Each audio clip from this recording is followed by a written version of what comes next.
ପିଲାମାନେ ସମସ୍ତେ ଭଲ ଅଛ ଓ ଖୁସିରେ ଅଛ। ଆମେ ଆଜି ଦ୍ୱିତୀୟ ଶ୍ରେଣୀର ଭାଷା ପୁସ୍ତକ ବିଷୟରେ ପଢ଼ିବା। ମୁଁ ଜଗନ୍ନାଥ ମେହେର ତମମାନଙ୍କୁ ପାଠପଢ଼ାକୁ ସ୍ୱାଗତ ଜଣାଉଛି।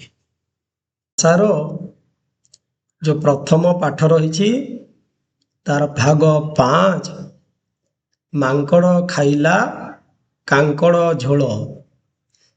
ତ ଏହା ପଢ଼ିବା। ତେଣୁ ଆମେ ପଢ଼ିବା ପୂର୍ବରୁ ଯାହା ପଢ଼ିଥିଲେ ତାର କିଛି ପ୍ରଶ୍ନ ଦେଖିବା। ପିଲାମାନେ ପ୍ରଥମ ପ୍ରଶ୍ନ ରହିଛି, ବାପା କ'ଣ ବାଟିବ ବୋଲି ମାଙ୍କଡ଼ କହିଲା? ସମସ୍ତେ ଉତ୍ତର ଦେବା ପାଇଁ ଚେଷ୍ଟା କର। ଠିକ୍ କହିଛ ପିଲାମାନେ, ଜିରା ବାଟିବ ବୋଲି ମାଙ୍କଡ଼ କହିଥିଲା। ଦ୍ୱିତୀୟ ପ୍ରଶ୍ନ ରହିଛି ପିଲେ, ବାପା କ'ଣ କାଟିବା କଥା ଗୀତରେ କୁହାଯାଇଛି? ମନେ ପକାଉଛ? ଠିକ୍ ଅଛି, ମନେ ପକାଇକରି କହ, ବାପା କ'ଣ କାଟିବା କଥା ଗୀତରେ କୁହାଯାଇଛି? ଠିକ୍ ଉତ୍ତର ଦେଇଛ, କାଙ୍କଡ଼ କାଟିବା କଥା କୁହାଯାଇଛି। ତା ପରବର୍ତ୍ତୀ ପ୍ରଶ୍ନକୁ ଯିବା ପିଲେ, ବାପା କ'ଣ ଦେଇ ଝୋଳ କରିବେ ବୋଲି ମାଙ୍କଡ଼ କହିଲା? ପ୍ରଶ୍ନ ଆଉ ଥରେ ବୁଝ, ବାପା କ'ଣ ଦେଇ ଝୋଳ କରିବେ ବୋଲି ମାଙ୍କଡ଼ କହିଲା? ଉତ୍ତର ଦେବା ପାଇଁ ଚେଷ୍ଟା କର। ଠିକ୍ କହିଛ ପିଲେ, ଛୁଙ୍କ ଦେଇ ଝୋଳ କରିବେ ବୋଲି ମାଙ୍କଡ଼ କହିଲା। ଚତୁର୍ଥ ପ୍ରଶ୍ନ, ମାଙ୍କଡ଼ କିପରି ଖାଇବ ବୋଲି କହିଲା? ମାଙ୍କଡ଼ କିପରି ଖାଇବ ବୋଲି କହିଲା? ତ ମାଙ୍କଡ଼ ତାକୁ କେମିତି ଖାଇବ? ମନେ ପକ ଟିକେ। ଠିକ୍ ମନେ ପକେଇଛ, ଚାଟି ଚାଟି ଖାଇବି ବୋଲି ମାଙ୍କଡ଼ କହିଲା। ତ ସବୁ ପ୍ରଶ୍ନର ତମେ ଠିକ୍ ଉତ୍ତର ଦେଇଛ ପିଲେ, ଧନ୍ୟବାଦ। ଏବେ ଆମେ ନୂଆ ପାଠକୁ ଯିବା। ତ ଆମେ ପଢ଼ିବା। ଗୋଟେ ଚିତ୍ର ଦେଖୁଛ ପିଲେ, ଏଥିରେ ଆମେ ପ୍ରଥମେ ପଢ଼ିବା। ଏତିକି ବେଳକୁ ଡାକିଲେ ମା, ଏତିକି ବେଳକୁ ଡାକିଲେ ମା।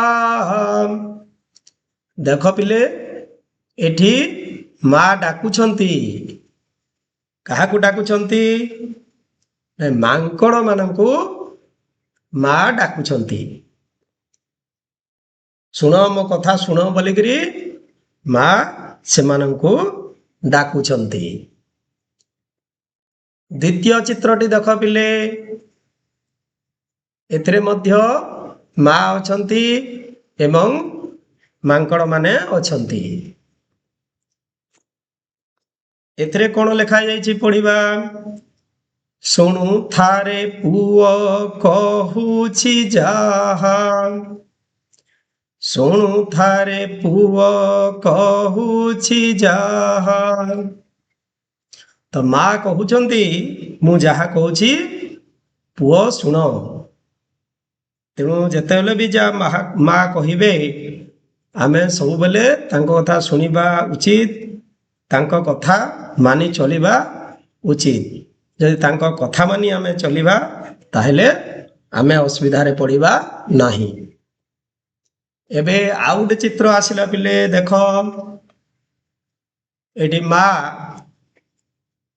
ଏବଂ ପିଲାମାନଙ୍କର ଚିତ୍ର ରହିଛି। ଏଥିରେ କ'ଣ ଲେଖାଯାଇଛି ପଢ଼ିବା, ଗାଇବା। ବଜାର ଯିବି, ବଜାର ଯିବି। କିଏ ବଜାର ଯିବା କଥା କହୁଛନ୍ତି ପିଲେ?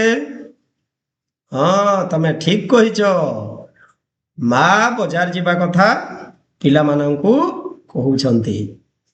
ତେଣୁ ମା ବଜାରକୁ ଯିବାର ଚିତ୍ର ଏଠି ରହିଛି। ପରବର୍ତ୍ତୀ ଚିତ୍ର ଆମେ ଦେଖିବା ପିଲେ ଏଠି ଗୋଟେ ପରିବା ଦୋକାନର ଚିତ୍ର ରହିଛି। ଏଥିରେ କ'ଣ ଲେଖା ହେଇଛି? ଗାଇବା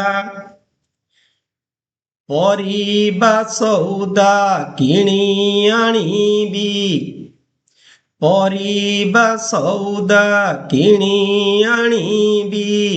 ତ ମା କହୁଛନ୍ତି ପିଲାମାନଙ୍କୁ ମୁଁ ବଜାର ଯିବି, ପରିବା କିଣିବି, ସଉଦା କିଣିକିରି ଆଣିବି। ତେଣୁ ସେଥିପାଇଁ ମା ପିଲାମାନଙ୍କୁ ବଜାର ଯିବା କଥା କହୁଛନ୍ତି। ତେଣୁ ମା ବଜାର ଯାଇକିରି ଏଇ ଚିତ୍ରରେ ତମେ ଦେଖୁଛ ଯେ ସଉଦା ସେ କିଣୁଛନ୍ତି, ପରିବା ଦୋକାନରୁ ପରିବା କିଣୁଛନ୍ତି ଏବଂ ସେଇ ପରିବା ଭିତରେ ସେ କାଙ୍କଡ଼ ମଧ୍ୟ କିଣୁଛନ୍ତି, ଯାହା ମାଙ୍କଡ଼ ଖାଇବି ବୋଲି କହିଥିଲା। ବର୍ତ୍ତମାନ ଏଇ ଯେଉଁ ଆମେ ପାଠଟି ପଢ଼ିଲେ ତା ସମ୍ପର୍କିତ କିଛି ପ୍ରଶ୍ନ ରହିଛି ପିଲାମାନେ ତମମାନଙ୍କ ପାଇଁ। ସବୁ ପ୍ରଶ୍ନ ଗୁଡ଼ିକର ଠିକ୍ ଉତ୍ତର ଦେବା ପାଇଁ ଚେଷ୍ଟା କରିବ। ପ୍ରଥମ ପ୍ରଶ୍ନ ରହିଛି ମାଙ୍କଡ଼କୁ କିଏ ଡାକିଲା? ମନେ ପକ ପିଲାମାନେ, ମାଙ୍କଡ଼କୁ କିଏ ଡାକିଥିଲା? ଠିକ୍ ଉତ୍ତର ଦେଇଛ ତମେ। ମାଙ୍କଡ଼କୁ ତାର ମା ଡାକିଲା। କିଏ ଡାକିଥିଲା? ନା ମାଙ୍କଡ଼କୁ ତା ମା ହିଁ ଡାକିଥିଲେ। ପରବର୍ତ୍ତୀ ପ୍ରଶ୍ନକୁ ଯିବା ପିଲେ। ମା କାହାକୁ ବୁଝାଇଲେ? ମା କାହାକୁ ବୁଝାଇଲେ? ଉତ୍ତର କ'ଣ ହବ ପିଲେ? କୁହ ସମସ୍ତେ। ଠିକ୍ କଥା କହିଛ। ମା ମାଙ୍କଡ଼କୁ ବୁଝାଇଲେ। ତେଣୁ ମା କାହାକୁ ବୁଝାଇଥିଲେ? ନା ମାଙ୍କଡ଼କୁ ହିଁ ମା ବୁଝାଇଥିଲେ। ତା ପରବର୍ତ୍ତୀ ପ୍ରଶ୍ନକୁ ଯିବା। ମା କୁଆଡ଼େ ଯିବି ବୋଲି କହିଲେ? ମା କୁଆଡ଼େ ଯିବି ବୋଲି କହିଲେ? ମନେ ପକାଇ ଉତ୍ତର ଦିଅ। ମନେ ପକାଉଛ? ଠିକ୍ କଥା କହିଛ ପିଲେ। ମା ବଜାରକୁ ଯିବି ବୋଲି କହିଲେ। କୋଉଠିକି ମା ଯିବା କଥା କହିଥିଲେ? ନା ମୁଁ ବଜାରକୁ ଯିବି ବୋଲି କହିଥିଲେ। ଏବେ ଆଉ ଗୋଟେ ପ୍ରଶ୍ନ ଆସିଲା ପିଲେ। ମା ବଜାରରୁ କ'ଣ ଆଣିଥିବେ? ଗୀତରେ କ'ଣ ଆଣିବା କଥା କୁହାଯାଇଥିଲା? ଟିକେ ମନେ ପକାଇ କହିବା। ଠିକ୍ କହିଛ। ମା ବଜାରରୁ କାଙ୍କଡ଼ ସହ ଆହୁରି ଅନେକ ସଉଦା ଆଣିବା କଥା କହିଥିଲେ। ସେ କାଙ୍କଡ଼ ନିଶ୍ଚିତ ଆଣିବେ, ତା ସହିତ ଆହୁରି ଅନେକ ସଉଦା କଥା ଆଣିବା କଥା ସେ କହିଥିଲେ। କାହିଁକିନା ମାଙ୍କଡ଼ କାଙ୍କଡ଼ ଖାଇବା ପାଇଁ ତା ମନଟା ହେଇଥିଲା। କାଙ୍କଡ଼ର ସେ ଝୋଳ ଖାଇବା ବୋଲି କହିଥିଲା। ତାପରେ ଦେଖିବା ପିଲେ ଗୋଟେ ଚିତ୍ର ଆସିଲା। ଏହା କାହାର ଚିତ୍ର? ଦେଖ ତଳେ ଲେଖା ହେଇଛି ଶଙ୍ଖର ଚିତ୍ର ଏହା। ତ ଏଥିରେ ଗୋଟେ ଅକ୍ଷରକୁ ଲାଲ ରଙ୍ଗ ଦିଆହେଇଛି। ସେ ଅକ୍ଷରରେ କ'ଣ କହିପାରିବ ପିଲେ? ଠିକ୍ କହିଛ, ତାହା ହେଉଛି ଖ। ଏବେ ଆଉ ଗୋଟେ ଚିତ୍ର ଦେଖିବା। ଏହା କାହାର ଚିତ୍ର? ପଙ୍ଖାର ଚିତ୍ର। ଏଥିରେ ମଧ୍ୟ ଦେଖ ଲାଲ ରଙ୍ଗ ଦିଆହେଇଛି, ଖ ରହିଛି। ତା ପରବର୍ତ୍ତୀ ଚିତ୍ର ଗୋଟେ ଦେଖିବା ପିଲେ। ଦେଖ ଏହା କାହାର ଚିତ୍ର? ପଙ୍ଖ। ତେଣୁ ଏଥିରେ ମଧ୍ୟ ଖକୁ ଲାଲ ରଙ୍ଗରେ ଚିହ୍ନିତ କରାଯାଇଛି। ଏବେ ଦେଖ ପିଲେ ଆଉ ଗୋଟେ ଚିତ୍ର ଆସିଲା, ଗୋଟେ ପକ୍ଷୀର ଚିତ୍ର। ତମେ ମନେ ପକାଅ, କୁହ। ଶଙ୍ଖଚିଲ। ଏ ପକ୍ଷୀର ନାଁ କ'ଣ? ଶଙ୍ଖଚିଲ। ତେଣୁ ଏଥିରେ ମଧ୍ୟ ଖ ଅକ୍ଷର ରହିଛି। ତେଣୁ ଏ ଖ ଅକ୍ଷରକୁ ଭଲ ଭାବରେ ସମସ୍ତେ ଟିକେ ଚିହ୍ନ। ଏବେ ଆଉ ଥରେ ସେଇ ଅକ୍ଷରକୁ ପଢ଼ିବା। ଏବଂ ଶବ୍ଦ ଗୁଡ଼ିକୁ ଅକ୍ଷରକୁ ଚିହ୍ନିବା ଆଉ ଶବ୍ଦ ଗୁଡ଼ିକୁ ପଢ଼ିବା। ଦେଖ ପ୍ରଥମ ଯେଉଁ ଶବ୍ଦ ରହିଛି ଶଙ୍ଖ, ଆଉ ଥରେ ପଢ଼ିବା ଶଙ୍ଖ। ତା ତଳେ ରହିଛି ପଙ୍ଖ, ପଙ୍ଖ। ଡାହାଣ ପଟେ ଉପରକୁ ରହିଛି ପଙ୍ଖା, ପଙ୍ଖା।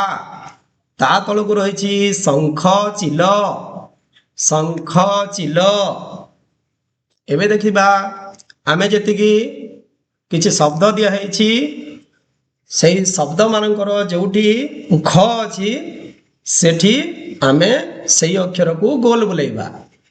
ଏବେ ଦେଖ ପଙ୍ଖାରେ ଖ ଅଛି ତେଣୁ ଗୋଲ ବୁଲା ହେଲା, ଶଙ୍ଖାରୀରେ ମଧ୍ୟ ଖ ଅଛି ତେଣୁ ଗୋଲ ବୁଲା ହେଲା।